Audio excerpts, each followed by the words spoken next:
This woman's my only priority. Now move. Out of my way. I told you to stop! You're under arrest! My patient! The call came in at 10:17 a.m., a jagged burst of digital noise that cut through the low thrum of the ambulance's engine. It was a language of controlled chaos that Elijah Vance understood better than his own native tongue.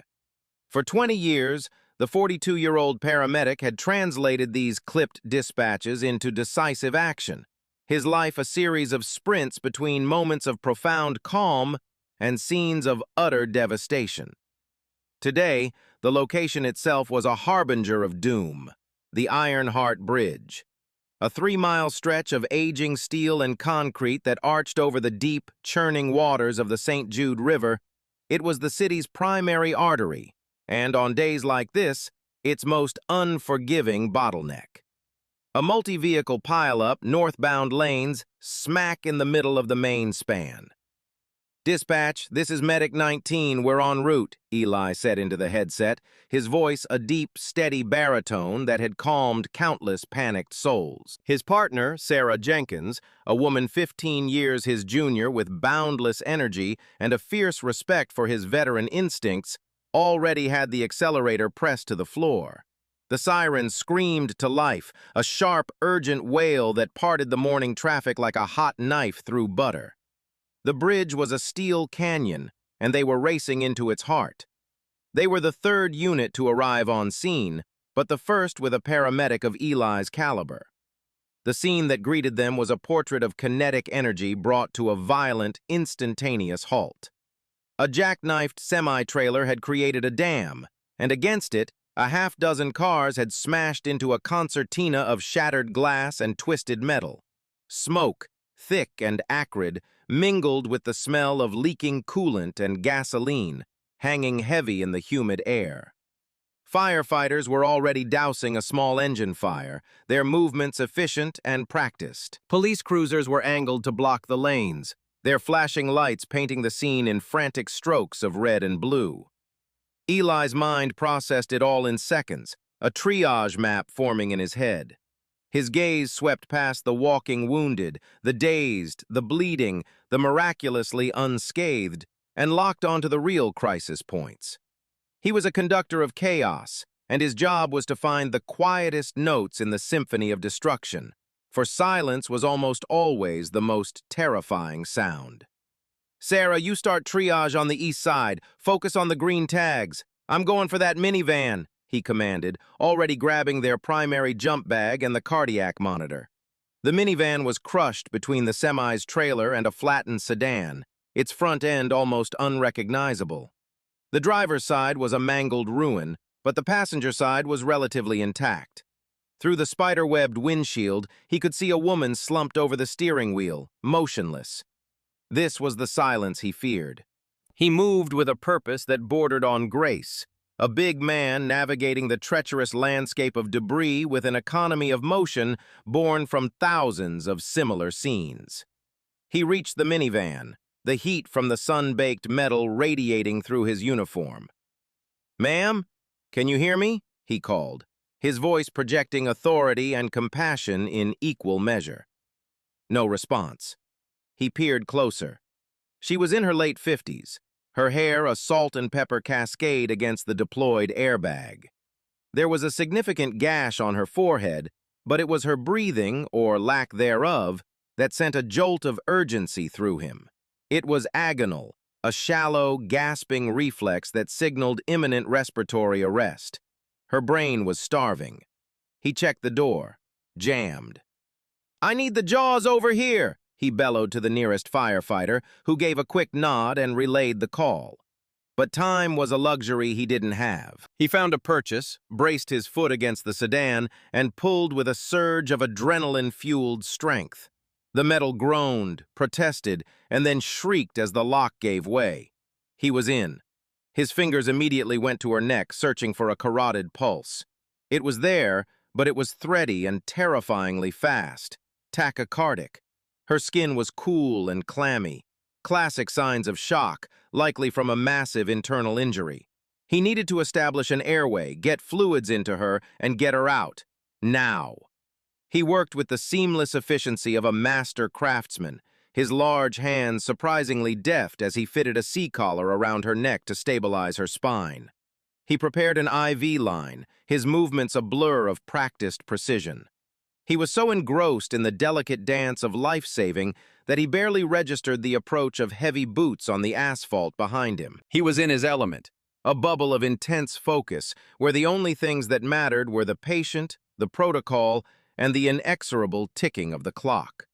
He was bringing order to the chaos one heartbeat at a time. He had no way of knowing that a different kind of chaos, a human storm of ego and misplaced authority, was about to descend upon him and shatter his carefully constructed world. The term they used was the golden hour, that critical window of 60 minutes after a traumatic injury where prompt and effective medical intervention could mean the difference between life and death. For the woman in the minivan, Rebecca, as he would later learn her name was, that clock was ticking down with terrifying speed. Eli was a bulwark against that fading light, his every action designed to buy her more time. The firefighters had arrived with the hydraulic rescue tool, and the methodical popping and shearing of metal began as they worked to peel back the driver's side door. Inside the cramped confines of the vehicle, Eli focused on his own critical tasks. He had successfully inserted an 18-gauge 1V into her arm and was now hanging a bag of saline, opening the line wide to push fluids and combat the deepening shock. Her blood pressure was perilously low. He was just reaching for an oral airway to secure her tongue when a shadow fell over him. "What's your ETA on getting her out of there, medic?" The voice was sharp, laced with an impatience that felt jarringly out of place. Eli didn't look up. His attention was on the delicate task of maneuvering the plastic airway into the unconscious woman's mouth. "As soon as they get this door open and we can get her on a backboard. 5 minutes, maybe less," he replied, his tone professional, his focus unbroken. "We need this lane cleared. The whole bridge is a parking lot. Make it faster."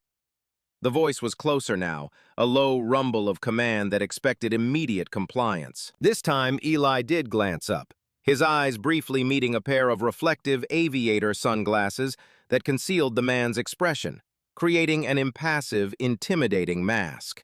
The officer was young, probably in his early 30s, with a tightly squared jaw and a physique that spoke of long hours in the gym.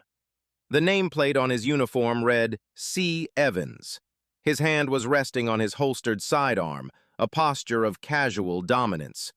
"My patient's stability is the priority, officer," Eli said, his voice even but firm. He turned his full attention back to Rebecca, effectively dismissing the officer. "Her pressure is dropping. We move when it's safe for her, and not a second before." He could feel the officer's glare, a palpable wave of irritation. This wasn't the response Officer Cody Evans was used to. He was accustomed to his uniform creating a field of instant deference. But Eli Vance wasn't a civilian. He was a fellow first responder, a veteran who operated in a parallel world of sirens and emergencies, and his only allegiance at that moment was to the life in his hands. He registered Evans as a background element, a piece of the chaotic scenery, not as a command he had to obey. This, he would later realize, was his first mistake in the officer's eyes. "Listen, medic, I'm trying to manage a level 1 traffic incident here," Evans said, stepping closer, his boot crunching on a piece of shattered headlight. "I give the orders on this scene. I need you to speed it up." A firefighter, hearing the exchange, paused his work with the cutter. "He's right, officer. She's critical. We rush this, we could sever her spine." Evans shot the firefighter a withering look, and the man immediately returned to his task. The message was clear. Stay out of this. The door finally gave way with a groan of tortured metal, and the firefighters peeled it back. "We're open!" one of them shouted. "Okay," Eli commanded, his voice taking charge. "Let's get the board in. Sarah, on my count." Sarah, who had been prepping the backboard and stretcher, moved into position. They were a well-oiled machine, 2 professionals who could communicate with a glance. They worked in the cramped space, their movements synchronized, preparing to perform the delicate log roll maneuver that would move Rebecca from the seat to the backboard without compromising her spine. Eli was at her head, maintaining manual stabilization of her neck and spine. It was the most critical position. He was about to give the command to roll when Officer Evans stepped directly into their path, physically blocking Sarah from getting the stretcher closer. "I need to see your ambulance," Evans said, his voice low and menacing. "You've got it parked in a way that's blocking my tow truck access." The statement was so absurdly out of place, so dangerously trivial in the face of the life-or-death struggle happening inches away, that for a moment, Eli could only stare. The golden hour was ticking away, measured in the failing heartbeats of the woman in his hands, and this officer was worried about a tow truck. "Officer, you need to move," Eli said, his voice dangerously quiet. "Right now." But Officer Evans didn't move. He planted his feet, a human wall between a dying woman and the help she desperately needed. The clash was no longer just about impatience. It was about to become a battle of wills, a collision of oaths that would have catastrophic consequences. The air on the bridge, already thick with the smells of fuel and hot metal, crackled with a new, more dangerous kind of tension. It was the friction of two worlds colliding, two non-negotiable duties meeting an immovable object of ego. Eli's entire being was focused on the woman beneath his hands. Her pulse was becoming weaker, her body struggling to compensate for whatever internal havoc the crash had wrought. Every second they wasted arguing was a second her brain was being deprived of oxygenated blood. "Officer Evans," Eli said, his voice a low, controlled rumble, deliberately stripping any emotion from it. He had to de-escalate. His patient's life depended on it. "I understand you have a job to do, but my ambulance is positioned for the fastest, most stable egress from this scene. Moving it now would add critical minutes to our transport time. We can clear the way for your tow trucks after we get her to the hospital." He had explained the logic, the medical necessity. He had shown respect for the officer's role while asserting the primacy of his own. In a sane world, that would have been the end of it. But Officer Evans was not operating in a world governed by reason. He was operating in a world governed by a rigid, hierarchical understanding of power. He saw a black man, a paramedic, calmly defying a direct implication of his authority. He didn't hear a medical professional explaining a critical need. He heard a subordinate telling him no, and it was a word he could not tolerate. "I don't think you're understanding me, medic," Evans said, taking another step closer, his mirrored sunglasses reflecting a distorted image of Eli's focused, sweating face. "This is my scene. I control the placement of all vehicles. That includes yours. You will move your ambulance, and you will do it now." Sarah, holding the backboard, looked at Eli, her eyes wide with a mixture of disbelief and fear. She had never witnessed such a blatant and dangerous interference on a scene. The firefighters who had just opened the car door stood frozen, their heavy tools hanging from their hands, unwilling witnesses to this insane standoff. "No," Eli said. The word was quiet, but it landed with the force of a gavel. "I will not abandon my patient to move a vehicle. That would be a dereliction of my duty." He broke his gaze from Evans and focused back on his team. "Sarah, let's get the board ready. On my count." He was done negotiating.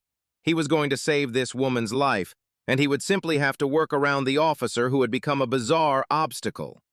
But as Sarah tried to maneuver past Evans, the officer put out a hand, not touching her, but physically barring her path. "Did you not hear me? I gave you a lawful order. And I am following my lawful duty as a licensed medical professional to provide life-saving care," Eli retorted, his eyes still locked on his patient. He didn't raise his voice. He kept it clinical, professional. "State law protects my right and responsibility to treat a critical patient. Interfering with that treatment is a felony. Now you can either help us by keeping the area clear, or you can step back and let us do our jobs." The silence that followed was heavy and dangerous. Eli had not only defied the officer, he had quoted the law back at him. He had called his bluff. For a career patrolman like Evans, whose authority was his primary tool, this was an unforgivable challenge. The tightly squared jaw clenched. The hand that had been resting on his firearm now unsnapped the holster's retention strap. It was a small movement, but it was a deliberate escalation. a piece of non-verbal communication that screamed aggression.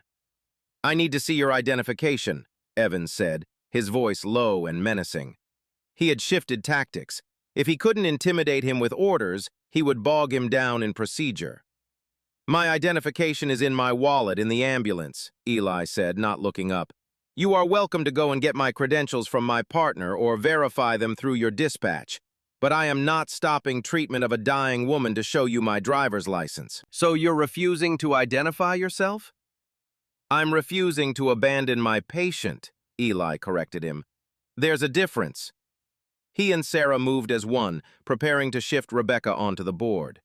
It was a critical, coordinated movement. As they positioned their hands under the patient's back and legs, Officer Evans made his move. He didn't reach for Eli, not yet. He stepped directly in his path, his body a physical barrier between the paramedic and his patient's survival. "You are obstructing my investigation," he said, his voice leaving no room for argument. Eli finally looked up, his deep brown eyes meeting the officer's mirrored sunglasses. The last vestiges of his professional patience, a deep and usually unshakable well, had finally run dry. His anger was a cold, sharp thing. "This woman is my only priority," he said, his voice resonating with the full weight of his 20 years of service. "Now move! Out of my way!" For a long, charged moment, they were locked in a stalemate. A paramedic on his knees, hands ready to lift a dying woman. A police officer on his feet, arms crossed, the symbol of the law becoming an obstacle to life itself. The air crackled with a tension that was more palpable than the summer heat. The distant sounds of the city, the shouts of other officers, the hum of traffic on the lower deck of the bridge, it all faded into a dull roar. The universe had shrunk to the 4 feet of asphalt separating the two men. From the periphery, Eli was vaguely aware of other people watching. The firefighters, the other crash victims, the drivers stuck in the gridlock, their phones now emerging from pockets. A semicircle of witnesses was forming around this insane drama. "Officer, for God's sake, let him help her!" a voice shouted from the crowd of onlookers. It was a truck driver who had been involved in the initial pileup. Evans's head snapped toward the man. "You stay out of this or you'll be next," he yelled, pointing a finger. The outburst was a crack in his facade of cool authority, revealing the raw anger simmering just beneath the surface. It was also the opening Eli needed. While Evans's attention was diverted, he refocused on the patient. Her condition was deteriorating. He could see it in the subtle change in her skin color, the increasing shallowness of her breaths. "Sarah, on 3, he said, his voice low and urgent. 1, 2, but he never got to 3. As he shifted his weight to lift, a hand clamped down on his upper arm. The grip was like iron, a sudden shocking violation that sent a jolt through his system. "I told you to stop," Officer Evans growled, his face now inches from Eli's. The smell of cheap coffee was on his breath. "You don't get to decide what happens here. I do." The world seemed to slow down. The feel of the officer's fingers digging into his biceps, the sight of Rebecca's pale, slack-jawed face, the sound of Sarah's sharp intake of breath. This was it. The line had been crossed. This was no longer a disagreement over jurisdiction or procedure. This was a direct, physical assault on his ability to do his job, and by extension, a direct threat to his patient's life. He looked from Evans's hand on his arm up to the reflective sunglasses that showed a distorted image of his own face, his expression a mask of cold fury. "Take your hand off me, officer," Eli said, his voice dangerously quiet. "You are interfering with a medical transport, right now." "You're under arrest," Evans declared, his voice booming with a sense of finality. He seemed to relish the words, the ultimate expression of his authority. The statement was so absurd, so completely divorced from the reality of the situation that for a moment Eli could only stare at him. Arrested for what? For refusing to let a woman die? The firefighters gasped. Sarah froze, half crouched over the patient, her face a canvas of disbelief. "Arrested for what?" Eli demanded, pulling his arm from the officer's grasp with a sharp, decisive movement. He immediately turned back to his patient, placing his hands back in position to lift. "Sarah, we are leaving, now!" He was done talking. He was done negotiating with this man's ego. A life was on the line, and he would not let Officer Evans be the one to end it. But as he and Sarah tensed to lift their patient, Evans acted. He grabbed Eli again, not by the arm this time, but by the shoulder, and violently yanked him backward. Eli stumbled, losing his balance. The heavy jump bag, which had been open beside him, tipped over, its meticulously organized contents spilling across the dirty asphalt. Syringes, gauze pads, medication vials, the tools of his trade, scattered like discarded toys. "You're under arrest for obstruction of justice and resisting a law enforcement officer," Evans shouted, his voice ringing with triumph. He spun Eli around with surprising force, wrenching his arms behind his back. The cold, unforgiving steel of handcuffs closed around his wrists. The sharp click, click, click, as the ratchet tightened, was the loudest sound Eli had ever heard. It was a sound of finality, a sound of utter insanity. It was the sound of a world turned upside down, where a paramedic trying to save a life was treated like a violent felon. The bite of the metal into his skin was a sharp, grounding pain in the midst of the surreal chaos. "My patient!" Eli cried out, his professional composure finally breaking. His voice was raw with desperation as he twisted his head to look back. "Sarah, don't stop! You have to get her to the hospital!" Sarah, snapped out of her shock by his plea, immediately dropped back to the patient's side. Her hands, though shaking with adrenaline and rage, moved with purpose, checking the woman's vitals, adjusting her oxygen. She was alone now. The scene erupted. The firefighters, who had been hesitant witnesses, were now an angry mob in fire-retardant gear. They surged forward, shouting at Evans, their faces grim under their helmets. Phones that had been recording were now held high, capturing every second of the outrage. "What are you doing? He was helping her! You're killing her, you idiot! We've got you on camera!" Officer Evans seemed momentarily taken aback by the crowd's reaction, but his jaw hardened. He shoved Eli toward his patrol car, his hand firmly in the center of Eli's back. "Get back, all of you! Get back now!" he roared at the onlookers. As he forced Eli away from the scene, away from his patient, Eli's eyes remained locked on Rebecca, a woman whose name he didn't know, whose life had been in his hands just seconds before. He saw Sarah working desperately, a lone first responder in a sea of chaos. He saw Rebecca's color worsening.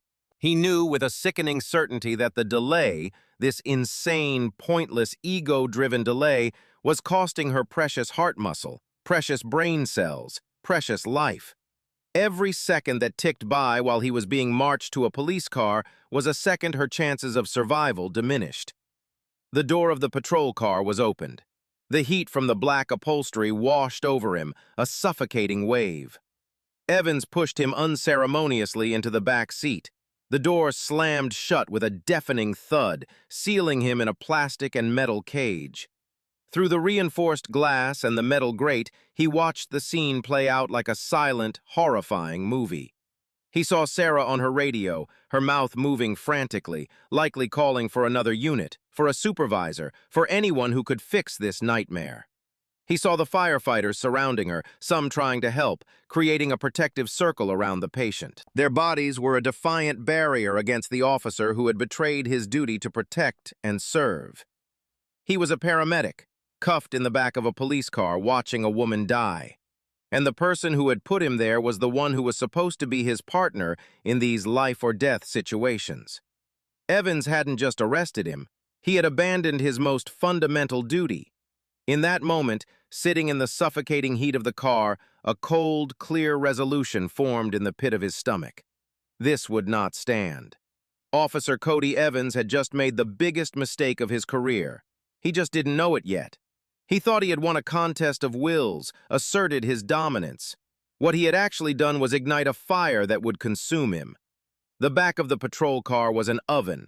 The vinyl seat stuck to Eli's uniform, and the handcuffs, cinched tight behind his back, dug into his wrists with every slight movement. The air was thick with the sterile smell of plastic and the faint, acrid scent of old vomit. Through the metal partition, he watched Officer Evans. He stood beside his driver's side door, speaking into the radio microphone clipped to his shoulder. His back was to Eli, but his posture was rigid, defensive. He was crafting his narrative, turning Eli's life-saving actions into a story of obstruction, his professional urgency into a tale of non-compliance. Eli pressed his face against the hot window, his gaze fixed on the scene he'd been torn from. He saw Sarah place a breathing bag over Rebecca's mouth and begin to manually squeeze air into her lungs. A firefighter knelt beside her, holding the IV bag high. It was a testament to the human spirit, strangers working together to fight for a life. A stark contrast to the uniformed officer just yards away who had actively chosen to impede that fight. The wail of an approaching siren grew steadily louder, a welcome sound that nonetheless twisted a knot in Eli's gut. Help was coming, but it was help that should never have been needed. 4 minutes later, an eternity in cardiac care, another ambulance from a neighboring district screamed onto the shoulder. 2 new paramedics, a man and a woman Eli vaguely recognized, jumped out and rushed to the scene with their own equipment. There was a frantic, hurried exchange of information. Sarah, still bagging the patient, pointed from the monitor to Eli, locked in the back of the patrol car. The male paramedic's head whipped around, his eyes widening in confusion and shock as he saw Eli's face pressed against the glass. The look was a mirror of what Eli felt, a deep professional offense. One of us is in handcuffs while a patient is coding. It was a violation of a sacred trust. The new crew worked with swift efficiency, taking over from Sarah. They loaded Rebecca onto their stretcher, a flurry of controlled, expert motion. Elle watched as they lifted her, her body limp, her face partially covered by the oxygen mask. Was she still alive? Was that faint, thready pulse he'd been fighting to maintain completely gone? The not knowing was a physical torment. As they wheeled the stretcher toward their ambulance, Sarah jogged over to the patrol car. Her face was pale, streaked with sweat and fury. She couldn't open the door, but she leaned close to the window. "They're taking her to City General," she said, her voice strained. "She lost her pulse right after you were—" "Right after. I had to start compressions. They're working her now." The words hit Eli like a physical blow. She lost her pulse.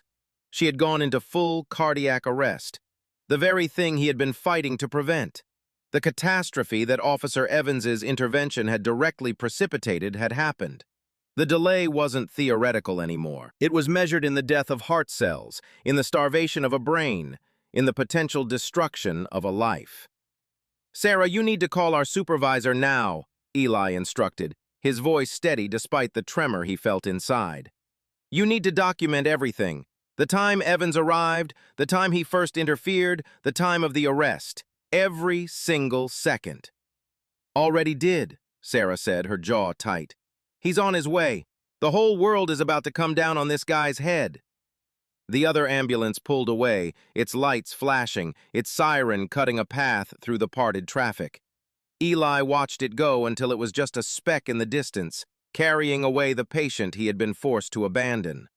A profound sense of failure washed over him, even though he knew logically that the failure was not his own. Officer Evans finally finished his radio call and climbed into the driver's seat. He adjusted his rearview mirror, his eyes briefly meeting Eli's in the reflection. There was no remorse in his gaze, no uncertainty, only a cold, self-satisfied hardness. He had enforced his will, and that was all that mattered. He started the engine and pulled away from the scene without a word. The silence in the car was a suffocating blanket. The only sound was the crackle of the police radio, a stream of mundane chatter about traffic stops and noise complaints that felt like it was from another universe.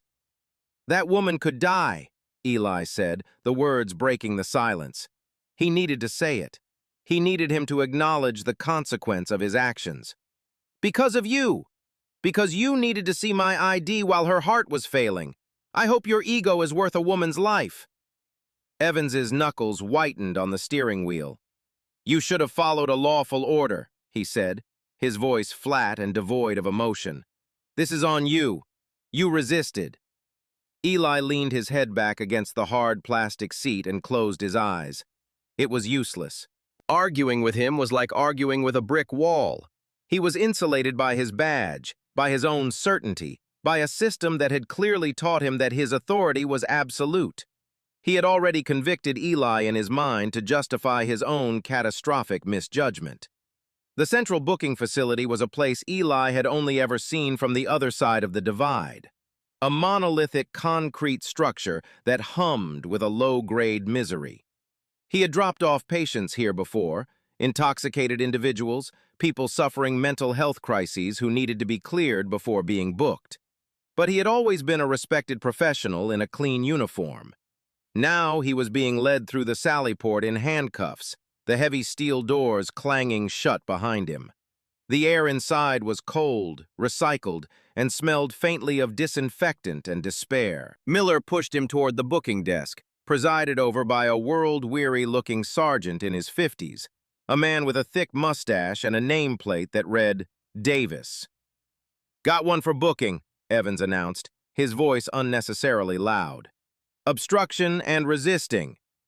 Sergeant Davis looked up from his paperwork, his gaze falling on Eli, then on Evans. He raised a skeptical eyebrow. "Resisting him?" He looked back at Eli. "I know you. You're Vance from Station 19.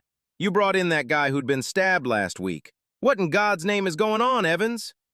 "He refused to follow a lawful order at a scene," Evans said, puffing out his chest slightly. "Interfered with my investigation." "What investigation?" Davis pressed, his tone sharp. "He was on a medical call on the Ironheart. I heard the chatter. A major trauma. What exactly did he obstruct? Her heartbeat?" The sarcasm was thick. Evans's face flushed a deep red. "He refused to provide identification and became belligerent." "Officer, I was treating a critical patient," Eli interjected, his voice calm and measured. "I informed your officer that I would provide my credentials as soon as the patient was stabilized for transport. Her life was the priority." Davis's eyes narrowed, looking from Eli's resolute face to Evans's defensive one. The veteran sergeant could smell a bad arrest from a mile away, and this one reeked. "You pulled a medic away from a critical patient to ask for his driver's license?" he asked Evans, his voice dropping to a low, dangerous level. "Is that what you're telling me?" "I was securing the scene," Evans insisted, but his voice had lost some of its bluster.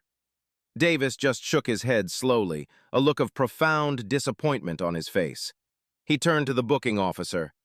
"Process him and be quick about it. Get his union rep on the phone." He shot a final withering glare at Evans. "My office, now." The booking process was a systematic stripping away of dignity. His fingerprints were taken, his mugshot snapped. His personal belongings, wallet, phone, wedding ring, were cataloged with bureaucratic indifference. The irony was suffocating. He'd been in a holding cell for what felt like hours, but was probably closer to 90 minutes, when he heard footsteps approaching. A man in a tailored charcoal suit stopped in front of his cell. He was in his late 40s with a sharp, intelligent face and eyes that seemed to assess everything in a single, sweeping glance.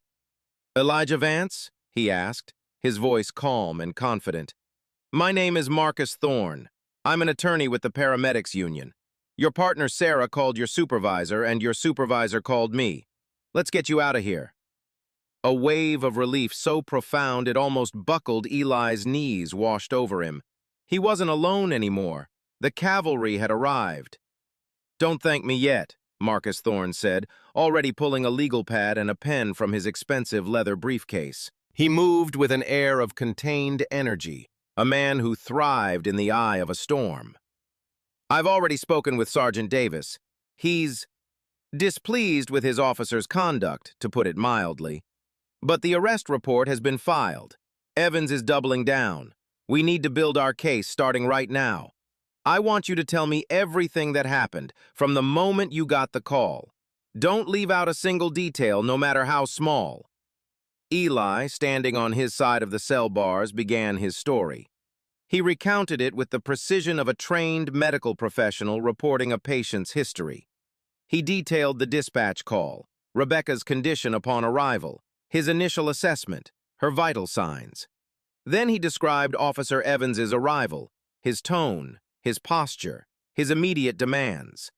He detailed his repeated attempts to explain the medical urgency, Evans's refusal to listen, his escalation, the physical assault, and the arrest. Thorne listened intently, his pen flying across the page, his expression growing grimmer with every word. He would occasionally interrupt with a sharp, clarifying question.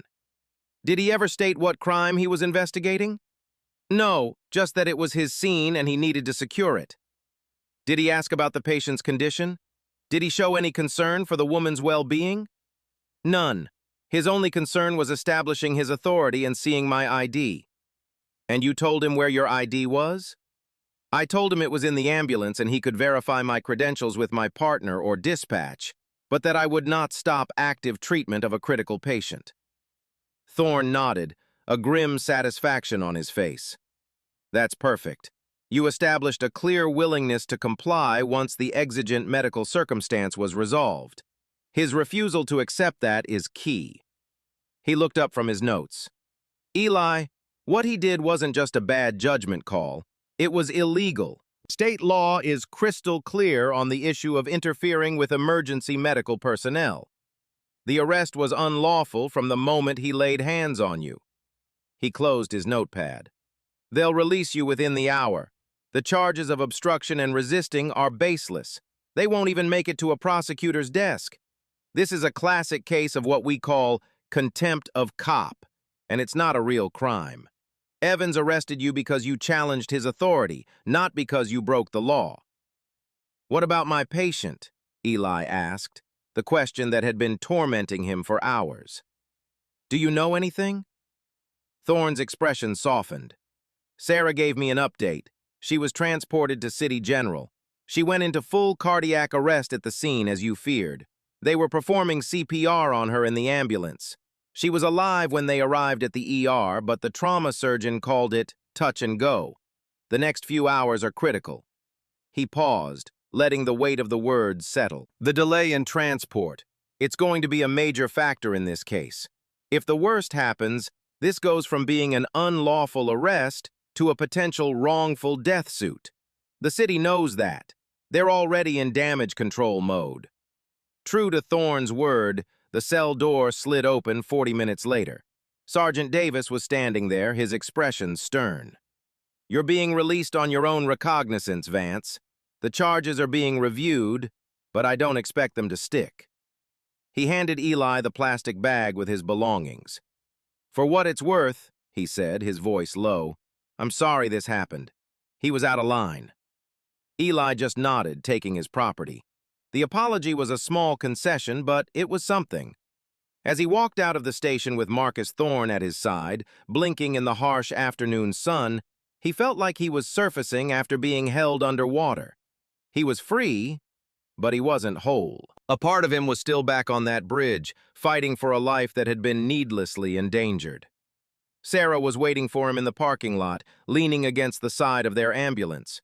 Her uniform was rumpled, and her face was etched with a mixture of relief and exhaustion. She straightened up as soon as she saw him, rushing forward to pull him into a firm hug. Eli, my God, are you okay? I've been better, he said, pulling back. Tell me about Rebecca. What's the latest? Sarah's face clouded over. She took a deep breath. It's bad. Really bad. I stayed at the hospital until they took her into surgery. The cardiologist came out to talk to her husband. Because of the prolonged cardiac arrest, her heart sustained massive damage. But that's not the worst of it. The lack of oxygen. They're worried about significant brain injury. The delay, Eli. The doctor said the delay in getting her to the cath lab likely turned a survivable event into a catastrophic one. The words landed like stones in his stomach. Every paramedic lives with the fear of losing a patient. But this was different. This wasn't a loss to a disease or an injury. This was a potential loss to a man's ego. Those precious minutes Evans had stolen from them while he postured and demanded and finally arrested him were the minutes Rebecca's brain was dying. The image of Evans's smug, self-satisfied face flashed in his mind, and his simmering anger ignited into a white-hot flame. Her family? Eli asked, his voice tight. Her husband and 2 adult sons are there. They're devastated. They know what happened. The firefighters and some of the witnesses told them everything. Marcus Thorne, who had been standing back to give them a moment, stepped forward. His expression was grim. "This confirms our path forward," he said. "The harm is no longer theoretical. We have a direct, documented, and catastrophic consequence of Officer Evans's actions. We're no longer just talking about your civil rights being violated, Eli. We're talking about a woman who may be permanently disabled or die because a police officer couldn't handle being told no." They drove to Thorne's office, a sleek, modern space in a downtown skyscraper that felt a world away from the grit of the holding cell. For the next 3 hours, Eli gave a formal, recorded statement. Thorne's team was already at work, a whirlwind of focused energy, filing motions, contacting witnesses, and drafting the initial complaint. A paralegal brought in sworn affidavits from 3 of the construction workers who had been repairing the bridge deck nearby. Their phone videos, though shaky, were damning. They clearly showed Eli providing methodical medical care. They captured Evans's aggressive demands and posture, and they recorded the shocking moment he pulled Eli off the patient and cuffed him. "The city's first move will be to try and discredit you," Thorne explained as they reviewed the evidence. "They'll dig into your record, your personal life, anything they can find to paint you as an unstable, insubordinate hothead. But they're going to come up empty. Your service record is impeccable. You have commendations for valor. You have 0 disciplinary actions against you in 20 years as a paramedic. You are, for lack of a better term, the perfect plaintiff." He pointed to a paragraph in the draft of the lawsuit. "We are filing a federal lawsuit under Section 1983 of the Civil Rights Act. We will argue that Officer Evans, acting under the color of law, deprived you of your 4th Amendment rights against unlawful seizure and your 14th Amendment right to due process. Furthermore, we are adding a state-level claim for intentional interference with emergency medical care, false arrest, and battery." He looked Eli directly in the eye. "We will be suing Officer Evans individually and the city for failure to train and supervise its officers. We are not just going after the soldier. We are going after the army that sent him into battle unprepared." The lawsuit was filed electronically at 9 a.m. the next morning. It was an explosive document, detailing in cold, legal language the horrifying events of the previous day. It named Officer Cody Evans and the city as defendants, and sought unspecified damages for the violation of Eli's civil rights, emotional distress, and damage to his professional reputation. Within an hour, the media storm began. The story was perfect for the 24-hour news cycle. A hero black paramedic arrested by an overzealous white cop while saving a woman's life.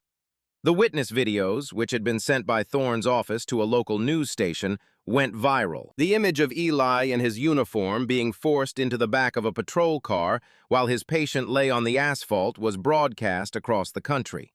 His phone, which he'd gotten back with his other belongings, began to light up with calls and texts from friends, family, and colleagues from across the state, all expressing their shock and support. The fire department and the paramedics union issued a joint statement standing firmly behind Eli, calling his actions heroic and in accordance with the highest standards of patient care. The police department, in contrast, issued a terse, defensive statement, saying the incident was under internal investigation and that Officer Evans had been placed on administrative desk duty. The battle lines had been drawn. Eli, with the backing of his union and Marcus Thorne, stood on one side. On the other stood Officer Evans, and a city bureaucracy that would now go to extraordinary lengths to protect itself and its employee from the consequences of his actions. The lawsuit wasn't just a piece of paper. It was a declaration of war, a war Eli had never asked for, but one he was now fully committed to winning. He found himself an unwilling symbol, his face on television screens and newspaper websites. It was a deeply uncomfortable position for a man who had spent his life working in the background, a man whose greatest successes were the quiet moments when a patient's breathing steadied or a heart rhythm stabilized. He was used to being the calm in the storm, not the storm itself. His wife, Maria, a high school principal with a will as strong as his own, became his anchor. "They picked the wrong man to mess with, Eli," she told him that evening, her hand covering his. "They think you're just one person. They don't know you have an army behind you." He looked around his modest living room, at the pictures of his 2 college-aged daughters on the mantelpiece, and knew she was right. This fight wasn't just for him anymore. It was for his family, for his profession, and for Rebecca, the woman whose life now hung in the balance because of one man's catastrophic pride. The city thought they were dealing with a simple obstruction charge. They were about to find out they had stumbled into a referendum on the very nature of policing itself. The viral verdict of public opinion had already been rendered. Now, the long, slow, grinding process of the legal verdict was about to begin. In the world of high-stakes litigation, the first move from a defendant like a city is often a test of resolve, a strategic jab designed to see if the plaintiff will flinch. 2 weeks after the lawsuit was filed, Marcus Thorne received a call from the city attorney's office. It was the call he had been expecting. "They want to talk settlement," he told Eli over the phone, his voice laced with a dry amusement. "They're trying to gauge how serious we are." "What are they offering?" Eli asked, a knot of anxiety tightening in his stomach. He was on paid leave from the job he loved, a strange and unsettling limbo, and the thought of putting this all behind him was a powerful temptation. Carter let out a short, humorless laugh. "You should sit down for this. They're offering to pay your legal fees and give you $35,000 for your trouble. They called it a nuisance value settlement." Eli was silent for a moment, processing the sheer audacity of the offer. $35,000.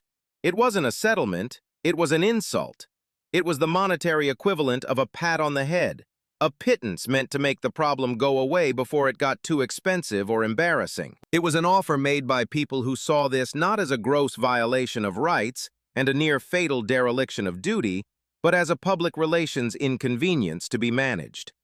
It was an offer that completely ignored the central victim of the entire affair, Rebecca. "Tell them no," Eli said, his voice laced with ice. "Tell them I'll see them in court." "That's what I thought you'd say," Thorne replied, a note of pride in his voice. "I already told them their offer was offensive and that our next conversation would be during depositions. This was their gambit. They were hoping you were just looking for a quick payday, that the pressure and the media attention would make you fold. They misjudged you." They had. The city's lawyers and risk managers had made a critical error. They had mistaken Eli's quiet, professional demeanor for weakness. They didn't understand that his fight was no longer just about his own vindication. It had become about Rebecca. Rebecca had survived the surgery, but just barely. She had spent 6 days in a medically induced coma. When she woke up, the doctors delivered the devastating news. The prolonged lack of oxygen to her brain during the cardiac arrest had caused a significant anoxic brain injury. She would never be the same. The vibrant, independent 58-year-old woman who ran a community garden was gone. In her place was a woman who struggled with memory, with speech, and who would require round-the-clock care for the rest of her life. Her life, and the lives of her family, had been permanently, catastrophically altered because of a 7-minute delay on the side of a bridge. Her family had retained their own lawyer and were preparing a separate multi-million-dollar lawsuit against the city. The two cases, while legally distinct, were inextricably linked. Every victory for Eli would be a victory for Rebecca. The city's refusal to take his lawsuit seriously had the opposite effect they intended. Instead of silencing him, it galvanized him, and it enraged the public. When news of the nuisance value offer leaked to the press, a strategic leak from Thorne's office, the story exploded with renewed fury. Editorials were written condemning the city's callousness. National news outlets picked up the story, framing it as a textbook example of police overreach and municipal arrogance. A GoFundMe page started by Eli's fire station to help with any uncovered expenses was flooded with donations from strangers across the country. Paramedics from as far away as California and New York sent messages of solidarity. He had become an unwilling symbol for every first responder who had ever been bullied, questioned, or impeded by a law enforcement officer on a power trip. The pressure on the city mounted. The police chief held a press conference where he was hammered with questions about Officer Evans's disciplinary record. It was revealed that Evans, in his short 6-year career, had accumulated over a dozen citizen complaints for excessive force and abuse of authority, none of which had resulted in any significant disciplinary action. He was a lawsuit waiting to happen, a problem the department had ignored until it blew up in their faces on a national stage. For Eli, life had become surreal. He spent his days in meetings with lawyers instead of responding to 911 calls. He tried to keep a low profile, but his face was everywhere. He'd be recognized at the grocery store, with strangers stopping him to shake his hand and thank him for standing up. The attention was uncomfortable, but it strengthened his resolve. He wasn't just fighting for himself anymore, he was fighting for all of them. Thorne used the intense media scrutiny to his advantage. "We're moving into the discovery phase," he told Eli during one of their strategy sessions. "This is where they have to turn over everything. Evans's complete personnel file, all internal emails and memos related to the incident, and most importantly, the one piece of evidence that will decide this case. The unedited footage from Officer Evans's body camera." He leaned forward, his expression intense. "Evans thinks his report will protect him. The city thinks their lawyers can spin this. But the camera doesn't spin. It just shows. And what it's going to show a jury is a hero trying to save a life, and a bully with a badge who was willing to let a woman die to prove a point. They wanted to silence this story with a check. Instead, they've guaranteed that it will be told, under oath, in a federal courtroom." The discovery process in a federal lawsuit is a slow, methodical grinding of legal gears, a battle fought not in a courtroom, but through a relentless exchange of documents and data. For months, Marcus Thorne's office was inundated with thousands of pages from the city. Training manuals, internal affairs reports, policy guidelines, and Officer Evans's complete unredacted personnel file. It painted a picture of a young officer with a troubling pattern of aggressive behavior, a string of complaints that were consistently dismissed with little more than a slap on the wrist.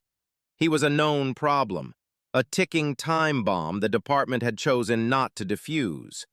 But all of it was secondary to the single digital file they had been waiting for. It arrived on a password-protected hard drive delivered by a court courier, the body camera footage. Thorne had it set up in a conference room on a large monitor. Eli sat beside him, his hands clasped tightly in his lap. Sarah was there too, for support and to corroborate the sequence of events. "Are you ready for this?" Thorne asked him gently. Eli took a deep breath and nodded. "Play it." The video began with a jarring, unsteady view of the ground as Officer Evans got out of his patrol car. The audio was crystal clear, the roar of the highway, the crackle of his radio. Then he began walking toward the scene.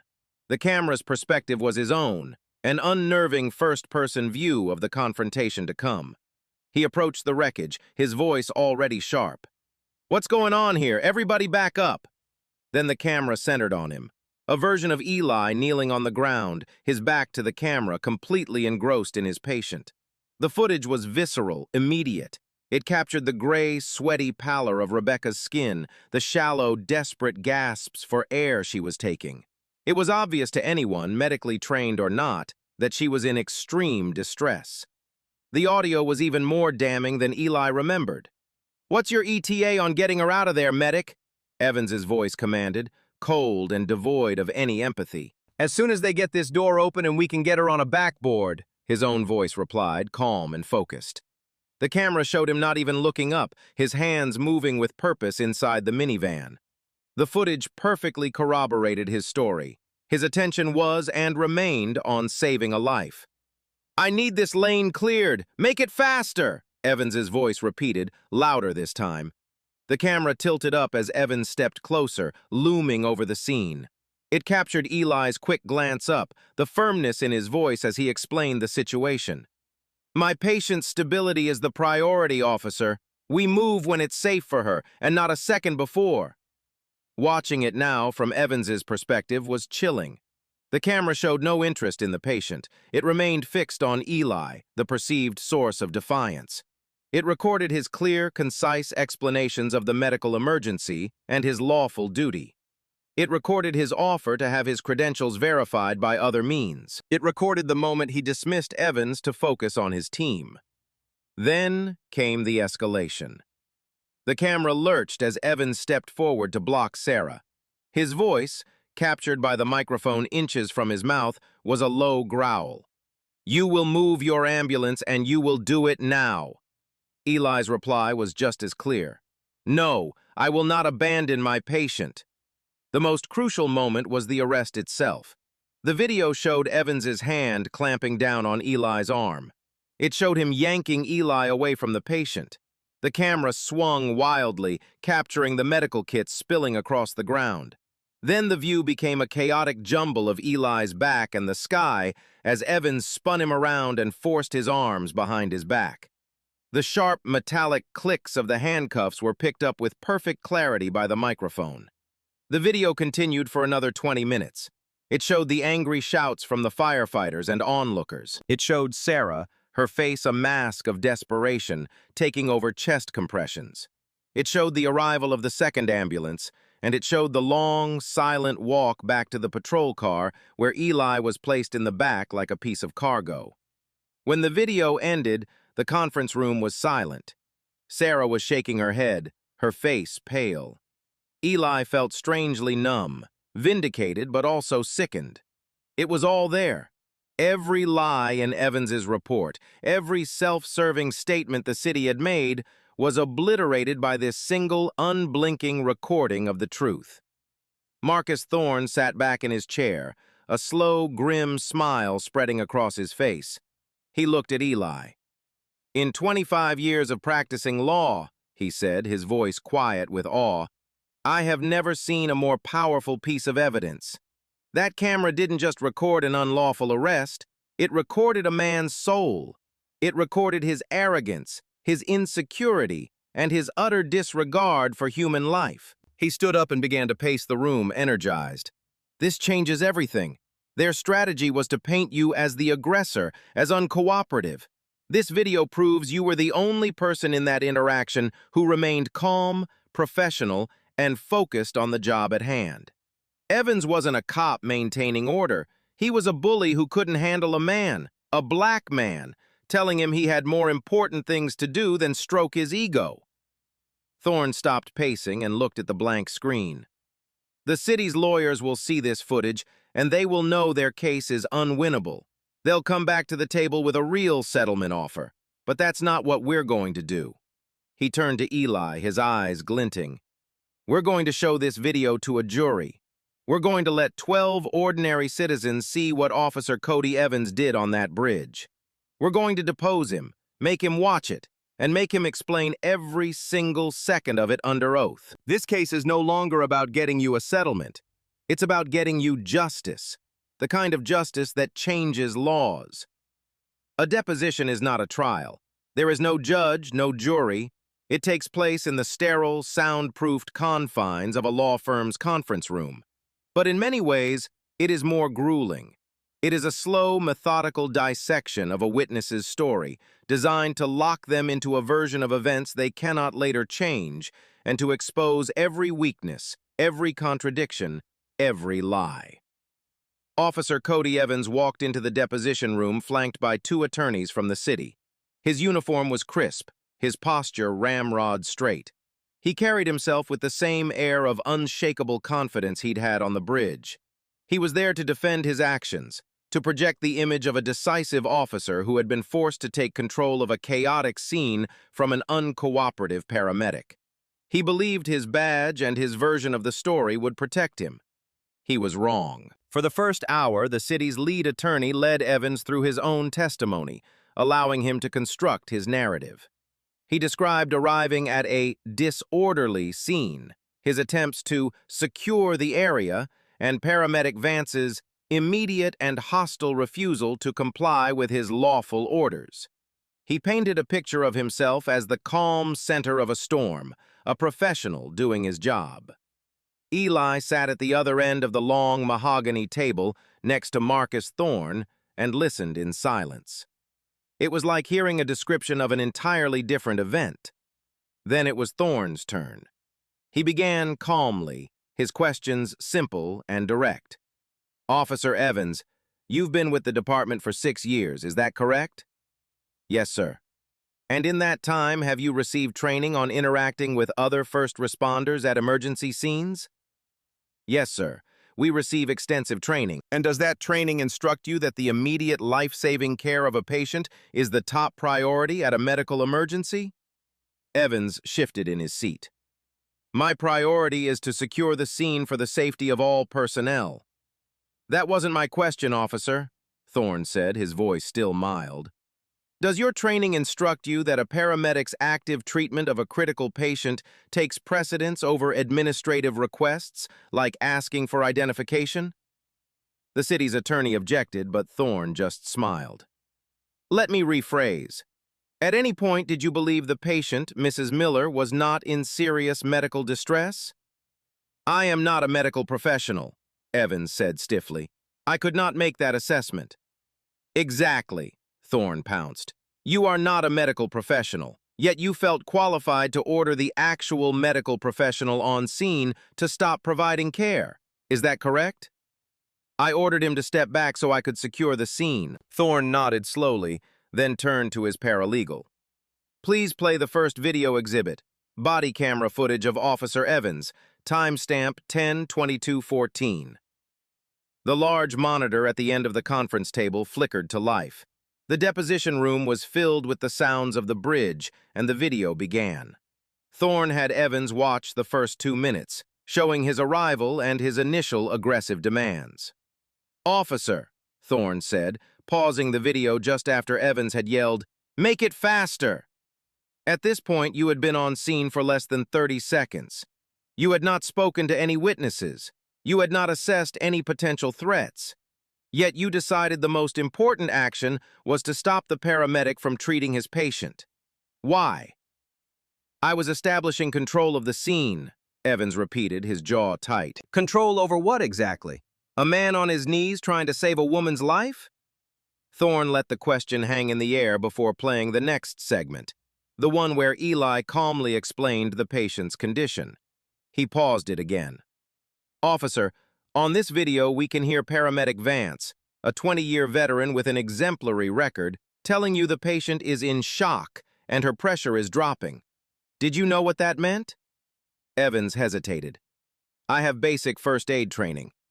"So you understood it was a life-threatening condition?" "I understood it was a medical situation." "And yet your response was not to ask how you could help. It was not to clear the area for him.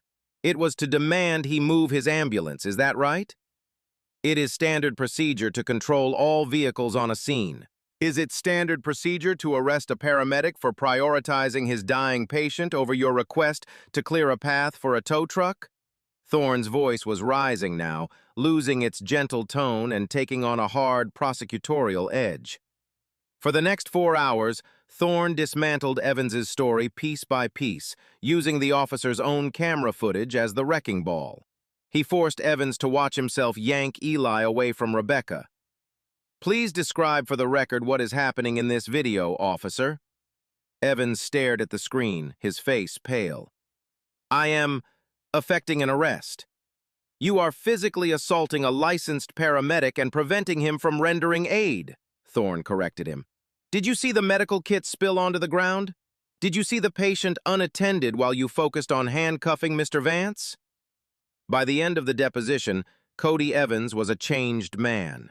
His arrogance had evaporated, replaced by a sullen, defensive silence. His carefully constructed narrative of a hero cop had been exposed as a self-serving fantasy. The transcript would show him to be evasive, argumentative, and ultimately unable to provide a single credible justification for his actions. He had walked into the room a confident officer of the law. He walked out a man who knew his career was over. The city's attorneys knew it too. Their faces were grim. They had built their entire defense around the testimony of their officer, and Thorne had just reduced that testimony to rubble. The unblinking eye of the camera, combined with Thorne's relentless questioning, had left them with nothing. Their star witness had just become their biggest liability. The day after the deposition, Marcus Thorne's phone rang. It was the lead counsel for the city. The tone was no longer dismissive or condescending. It was the sound of defeat. "They want to settle," Thorne told Eli later that day in his office. He looked tired but energized, like a general after a decisive victory. "They know the deposition was a disaster. They know what that body camera footage will do to a jury. They're no longer talking about nuisance value." He slid a piece of paper across his desk. On it was a number. It had 7 figures. Eli stared at it. It was an incredible amount of money, a life-changing sum. It was an admission of guilt, a clear signal that the city knew it had no legal leg to stand on.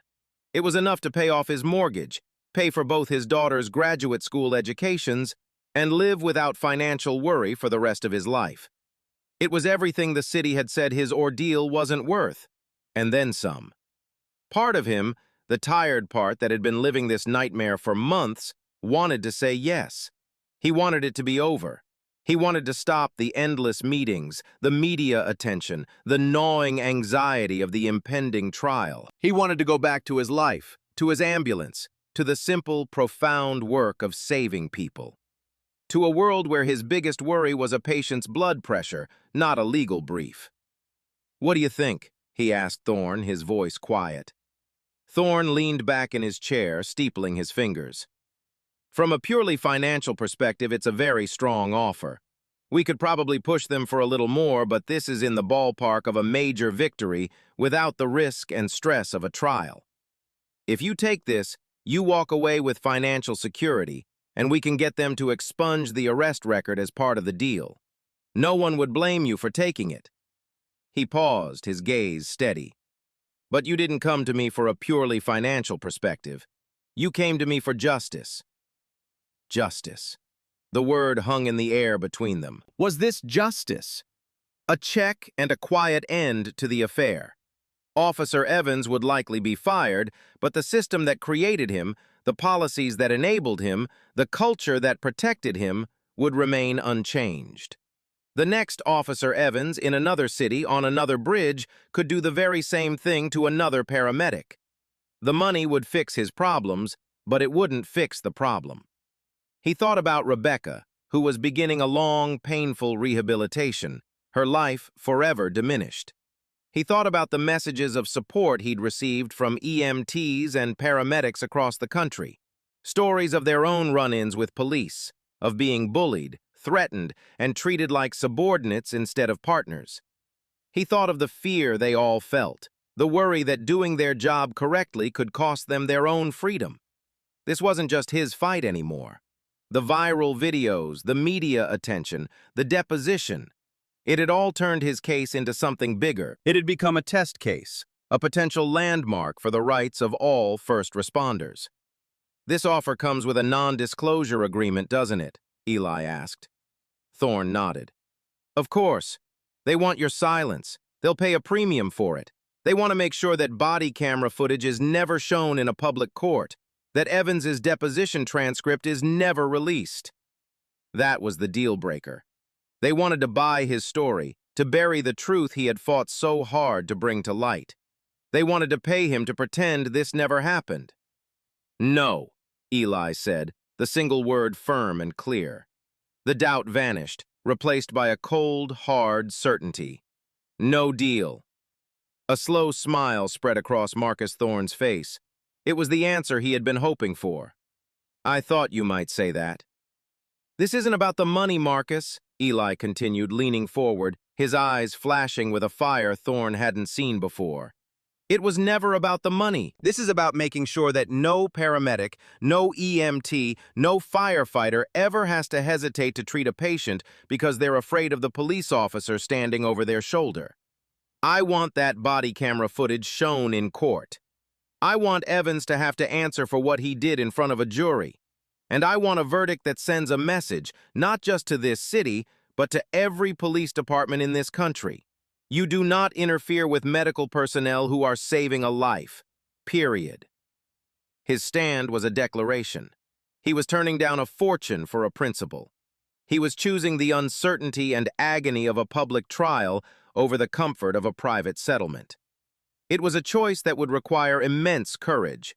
But for Eli Vance, it was the only choice he could live with. He had fought for his patient on the side of the bridge, and now he would fight for every patient and every paramedic in a court of law. The city thought they could buy his silence. They were about to learn that his integrity was not for sale. With settlement talks officially dead, the machinery of the federal court system ground toward a trial date. The weeks leading up to it were a blur of intense preparation for Eli. Marcus Thorne and his team put him through mock cross-examinations, peppering him with the most aggressive, accusatory questions the city's lawyers could possibly devise. They wanted to prepare him for the stress of the witness stand, to ensure that his composure, which had been so powerful on the body cam footage, would hold under the pressure of a courtroom. The trial was not just a legal proceeding, it was a form of theater, and the first act was jury selection, or voir dire. This was where the tone of the entire trial would be set. It was a painstaking process of questioning a pool of ordinary citizens to uncover biases, both conscious and unconscious, that could influence their judgment. Elle sat at the plaintiff's table beside Marcus Thorne, watching as dozens of potential jurors were brought into the stately, wood-paneled courtroom. They were a cross-section of the community: teachers, retirees, mechanics, small business owners. 12 of them would be chosen to decide his fate. The city's legal team, led by a sharp, immaculately dressed woman named Claire Jennings, was looking for a specific type of juror. They wanted people who were instinctively pro-law enforcement, people who believed that questioning a police officer was inherently wrong. They asked questions like, do you believe it is a citizen's duty to comply with any order given by a police officer without question? And, do you have any family members who have had a negative experience with law enforcement? Marcus Thorne's approach was the opposite. He was searching for empathy. He was looking for people who could understand the concept of conflicting duties, people who trusted medical professionals, and people who were skeptical of unchecked authority. His questions were more nuanced. Imagine a situation where a firefighter tells you to evacuate a building because it's on fire, but a police officer tells you to stay put for an investigation. In that moment of conflict, whose expertise would you be more inclined to trust regarding the immediate threat to your life? One potential juror, a retired Marine sergeant, answered without hesitation. You trust the expert in the relevant field. The firefighter knows fire. The cop knows the law. You don't ask a lawyer to put out a fire. Thorne made a small, satisfied check mark on his notepad. Another potential juror, a young software engineer, was questioned by the city's attorney. Do you believe police officers have a difficult and dangerous job? Of course, the young man answered. And do you believe they sometimes have to make split-second decisions to maintain control? Yes, he replied. But I also believe they have a responsibility not to create a crisis where one doesn't exist. Jennings thanked him and moved on, but Thorne's eyes lingered on the man. He had found someone who could see the gray areas. The process took 2 full days. It was a fascinating high-stakes exercise in human psychology. Eli watched as potential jurors were dismissed for a variety of reasons. One woman whose brother was a police officer was struck by Thorne. A man who expressed deep distrust for all forms of government authority was struck by the city. Slowly, methodically, the pool was whittled down. By the end of the second day, they had their jury, 12 citizens and 2 alternates. It was a diverse group. The retired Marine sergeant had made it. So had the young software engineer. There was a registered nurse, a high school history teacher, a stay-at-home father, a plumber, and several others. Thorne was pleased.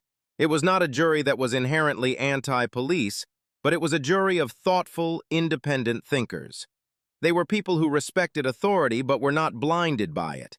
They were people who would be able to watch that body camera footage and see not an officer and a civilian, but two public servants with competing duties, and judge which duty was more important. As they left the courthouse that evening, the reality of the situation finally hit Eli with its full weight. The next morning, the trial would begin. His life, his reputation, and a cause that had become bigger than himself would be placed in the hands of those 12 strangers. "How are you feeling?" Thorne asked, sensing his anxiety. "Like I'm about to run the most important call of my life," Eli admitted, his voice barely a whisper. Thorne stopped and placed a hand on his shoulder. "You've been preparing for this your whole life, Eli. Not in law books, but in the back of an ambulance, in every crisis you've ever managed. All you have to do tomorrow is the same thing you did on that bridge. Stay calm, be professional, and tell the truth. The truth is all we need." His words were a comfort, but as he drove home, Eli knew that the truth was a fragile thing. In a courtroom, it could be twisted, obscured, and attacked. His principled stand had led him to this moment. Now all he could do was trust that the truth, and the 12 people chosen to hear it, would be enough. The trial began not with Eli, but with a man named David Miller. Ben Carter knew that before the jury could understand the crime against Eli, they had to understand the stakes. They had to see the human cost of Officer Evans's actions. David was Rebecca's husband of 35 years. He walked slowly to the witness stand, his shoulders stooped, a man visibly diminished by grief. Getting him to the courtroom had been a battle. The emotional toll of reliving the worst day of his life was immense, but he had insisted. He needed to do this for the man who had tried to save his wife. Thorne approached the witness stand, his demeanor gentle and respectful. "Mr. Miller, could you please tell the jury about your wife, Rebecca?" David took a sip of water, his hand shaking. "Becca. She was the sun," he said, his voice raspy. "She could make anything grow. Our garden, our kids. She just had this light in her. She organized the neighborhood watch. She volunteered at the food bank. She was everything." He choked back a sob. The courtroom was silent, captivated by his simple, powerful testimony. "And where is she now, Mr. Miller?" "She's in a long-term care facility," he said, his voice breaking. She knows who I am most days, but she can't talk much. She can't walk. She can't feed herself. The woman I married, she's gone." He paused, his eyes filling with tears. He looked directly at the jury. "The doctors told me. They said the delay on that bridge, the cardiac arrest, it starved her brain. They said if she had gotten to the hospital just 10 minutes sooner, it could have been different. She might have had a chance." He looked over at Eli, who sat at the plaintiff's table, his own eyes glistening. "That man," David said, pointing a trembling finger, "that man was trying to give her those 10 minutes. He was her only chance, and he was stopped." The city's attorney, Claire Jennings, rose for cross-examination, her approach cautious. She knew she had to tread lightly. Attacking a sympathetic victim was a risky strategy. "Mr. Miller, you have a separate lawsuit filed against the city, don't you?" she asked. "Yes, ma'am. And that lawsuit seeks millions of dollars in damages, correct?" "It seeks to cover her medical bills, which are already over $1 million, and to provide for her care for the rest of her life, now that I can't do it alone anymore," David said, his voice gaining a spark of its former strength. "So you have a significant financial interest in the outcome of this trial, don't you? If the jury finds in favor of Mr. Vance, it would certainly help your case, wouldn't it?" "Ma'am," David said, leaning forward, his gaze fixed on her, "if I won the lottery tomorrow, it wouldn't bring my wife back. It wouldn't let her work in her garden. It wouldn't let me have a conversation with her. Money isn't going to fix what happened to her." He then turned his head and looked at the jury. "But I can tell you what would have fixed it. A few more minutes.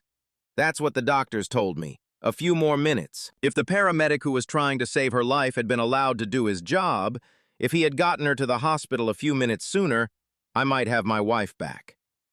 He looked at Officer Evans, sitting at the defense table. What this is really about is time. The time that your police officer stole from us. Jennings had no more questions. She had tried to paint him as a biased witness motivated by greed, and instead, he had turned it around, delivering the most powerful indictment of her client's actions she could have imagined. He had given the jury a clock. He had shown them that the conflict on that bridge wasn't about abstract legal principles. It was about minutes and seconds that separated a full life from a broken one. The rest of the day was filled with testimony from other witnesses. Sarah took the stand, her voice shaking with anger as she recounted how she had to watch her partner and friend be arrested while their patient went into cardiac arrest. One of the firefighters testified, describing Evans's aggressive and unprofessional behavior and Eli's calm, focused professionalism. The ER doctor who treated Rebecca took the stand, explaining in precise clinical detail how the delay in transport had directly contributed to the severity of the anoxic brain injury. With each witness, Thorne was building a wall of evidence around Officer Evans, brick by brick. He was showing the jury the full context of the situation, the ripple effect of one man's bad decision. By the time court adjourned for the day, the atmosphere in the room had shifted palpably. The jurors were no longer just passive observers. They were invested. They had heard from the husband, from the partner, from the witnesses, from the doctor. They had heard the story from every angle except two, Eli's and Officer Evans's. The stage was set for the main event. The next day, the jury would finally see the video. The energy in the courtroom was electric on the fourth day of the trial. This was the day the jury would see what happened for themselves. Marcus Thorne began the morning by calling his final witness, Elijah Vance. Eli walked to the stand with a quiet confidence. He looked professional and composed in a simple dark suit. For an hour, Thorne led him through his story, his training, and the events on the bridge.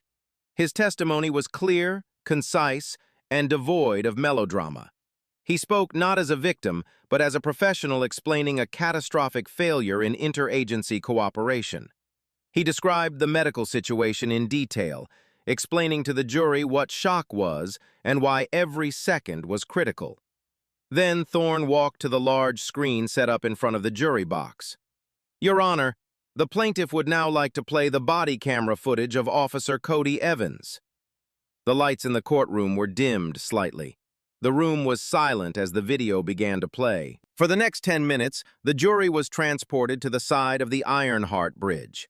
They saw the scene not from a distance, but through the eyes of the man who caused the crisis.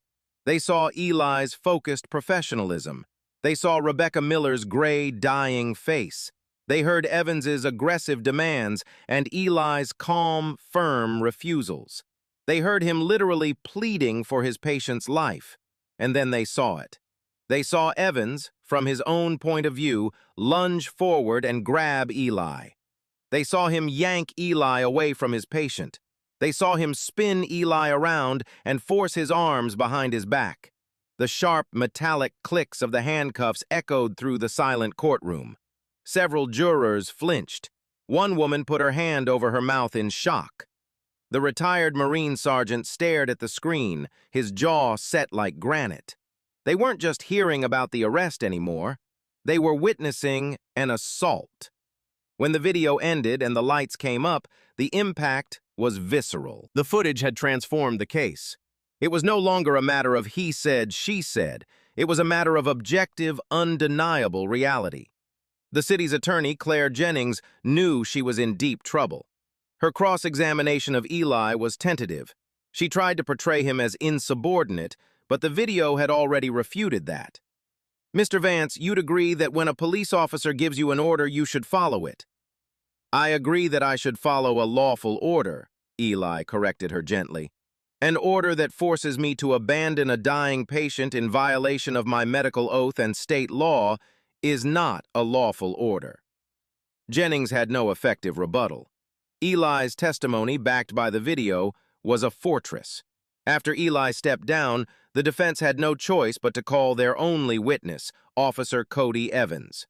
He walked to the stand, his face a grim mask. He knew what was coming.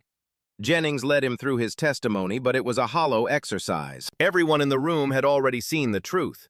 His claims of a chaotic scene and a belligerent paramedic sounded absurd after watching the video. Then it was Thorne's turn for cross-examination. He approached the witness stand, not with anger, but with a quiet, surgical precision. "Officer Evans," he began, "we've all seen the footage from your body camera. We saw you arrest a paramedic while he was actively treating a woman in cardiac distress. I have only one question for you. Watching that video today, is there anything you would have done differently?" It was a lifeline, a chance for Evans to show some remorse, some humanity.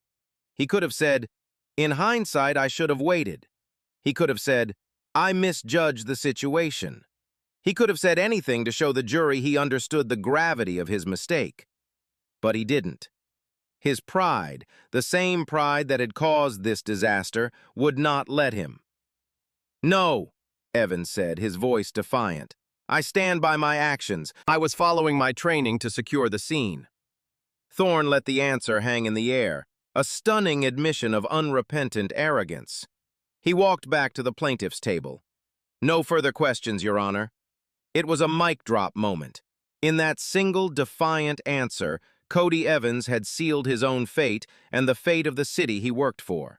He had looked the jury in the eye and told them that given the chance, he would do it all again. He confirmed for them that he was not an officer who had made a terrible mistake under pressure, but a man who fundamentally believed his authority was more important than another person's life. The jurors' faces were like stone. They had seen the video, and now they had seen the man, and in their eyes, there was no doubt left at all. The closing arguments were a formality. The jury filed out of the room. The wait began. An hour passed, then 2. Just after 3 p.m., the bailiff announced that the jury had reached a verdict. The jurors filed back into the box, their faces unreadable. The foreman, the retired Marine sergeant, handed a slip of paper to the clerk. The clerk handed it to the judge, who read it and handed it back to be read aloud. "In the matter of Vance versus Evans and the city," the clerk began, her voice echoing in the silent room, "on the claim of unlawful seizure in violation of the Fourth Amendment, we, the jury, find for the plaintiff, Elijah Vance." A gasp went through the courtroom. "On the claim of false arrest, we find for the plaintiff, Elijah Vance." Eli squeezed his eyes shut as tears began to stream down his face. Marcus Thorne put a comforting hand on his shoulder. "We will now read the damages," the clerk continued. "For compensatory damages, including emotional distress and reputational harm, we award the plaintiff $2,800,000. The number was staggering, but the foreman wasn't finished. "And for punitive damages to be levied against Officer Cody Evans and the city for its willful and reckless disregard for the plaintiff's constitutional rights, we award the plaintiff $15 million. The courtroom erupted. $17.8 million. It was a thunderous verdict, a number so large it was clearly meant not just to compensate, but to punish and to send a message. The jury hadn't just sided with Eli, they had adopted his outrage. They had sent the message Thorne had asked for, a message so loud and clear it would be heard in every police precinct and city hall in America. Justice had been done. The verdict was more than a legal victory, it was an earthquake. The $17.8 million judgment sent shockwaves through the city and beyond. It was a headline-grabbing figure that forced an immediate and painful reckoning within the city's leadership and police department. The message from the jury was unequivocal. The old way of doing business, of protecting bad cops and ignoring systemic problems, was no longer acceptable and would come at a devastating financial cost. The first domino to fall was Officer Cody Evans. Less than a week after the verdict, following a rushed internal affairs investigation that suddenly found the courage to state the obvious, he was fired from the police department. His career in law enforcement was over, his name forever linked to one of the largest civil rights verdicts in the state's history. But the changes didn't stop there. Facing immense public pressure and the looming, even larger lawsuit from Rebecca Miller's family, which they settled out of court for an undisclosed but reportedly massive sum, the City Council approved a sweeping overhaul of police training and policy.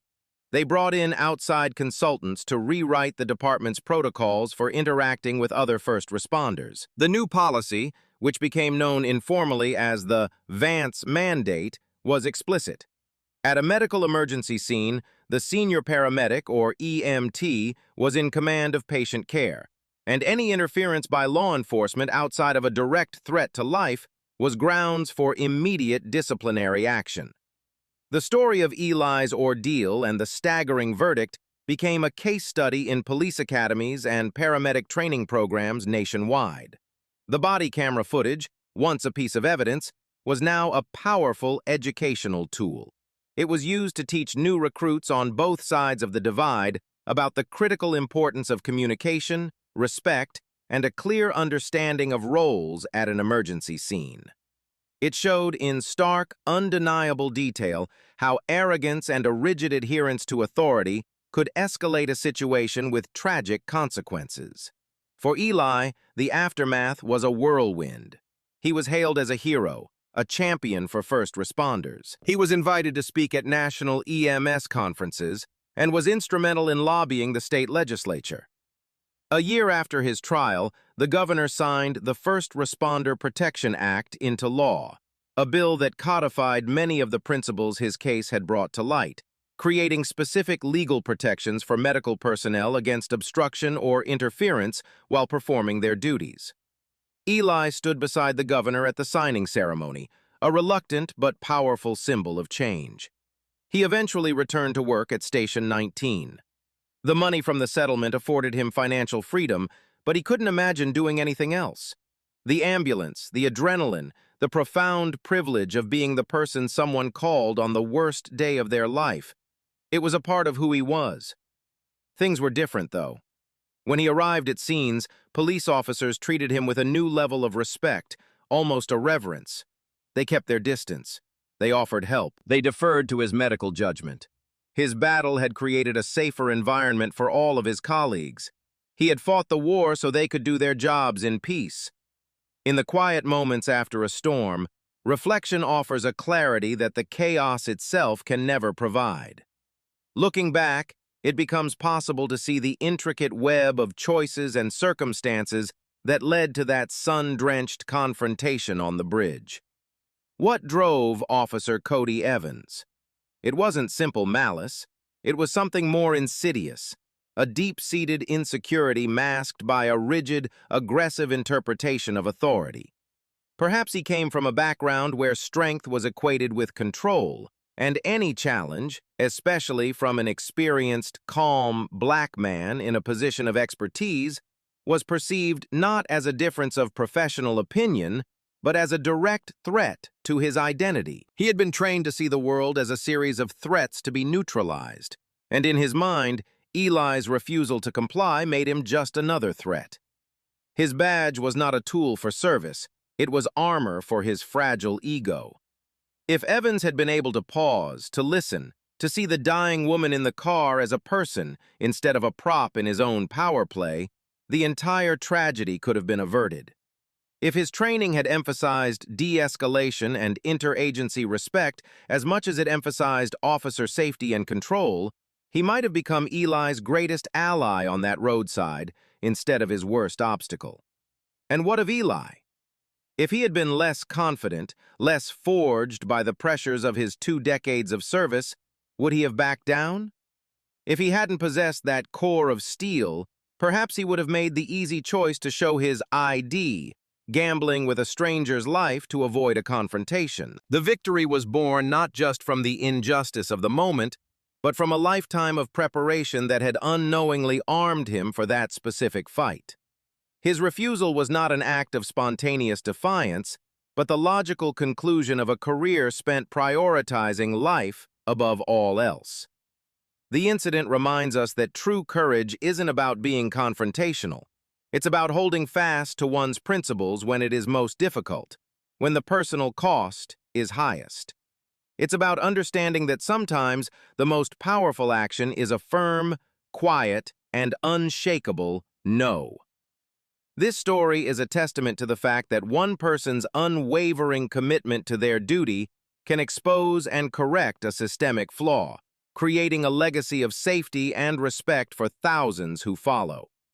It asks us to consider what we would do when our professional ethics clash with a demand from authority. What do you think is the most important lesson from Eli's story? Have you ever witnessed a situation where someone had to choose between doing what was easy and doing what was right? Let us know your thoughts in the comments below, and please support our channel so we can continue to bring you these important stories.